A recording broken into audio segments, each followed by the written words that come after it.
बल्कि आज मैं गायक बन के नहीं समधी बन के आया हूँ। बहुत कम ऐसे लोग होते हैं जिनको लोग प्यार करते हैं। मैं खुशनसीब हूँ कि आप सबकी मोहब्बत, आप सबका प्यार मुझे हमेशा मिला है और मैं कोशिश करता हूँ कि ये प्यार कभी मरे ना, हमेशा आपका हाथ हमारे माथ पे रहे और ऐसे ही चमकते रहूँ आपके दिल और दिमागों में। और गोलू राजा जी मेरे सबसे अजीज छोटे भाई, जिस आदमी को मैं बड़ा प्यार करता हूँ क्योंकि हमने के गायक कम है जा मेहनी बहुत कम गोले वाले जा मोटका के गायक है जा। गोलू राजा के भी बहुत बड़ा एगो गाना हिट भई रहे, हिट होते होते होते रहे तक लेके हो दोसर गा दे कि याद करो जहिया कुंवारी रहल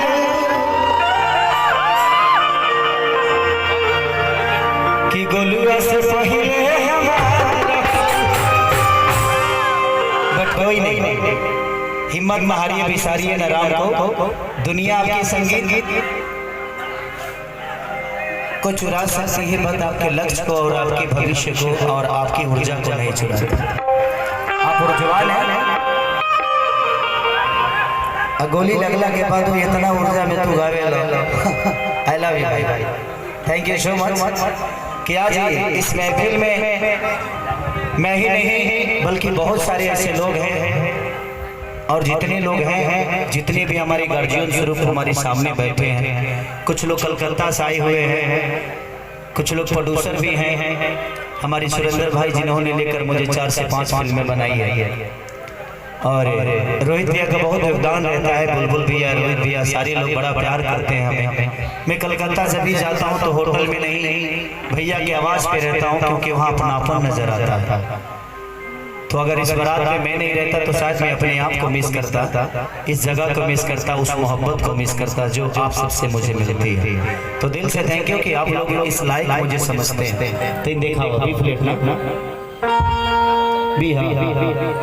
सी कोनो बात ना चले दो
एक घंटा हो गए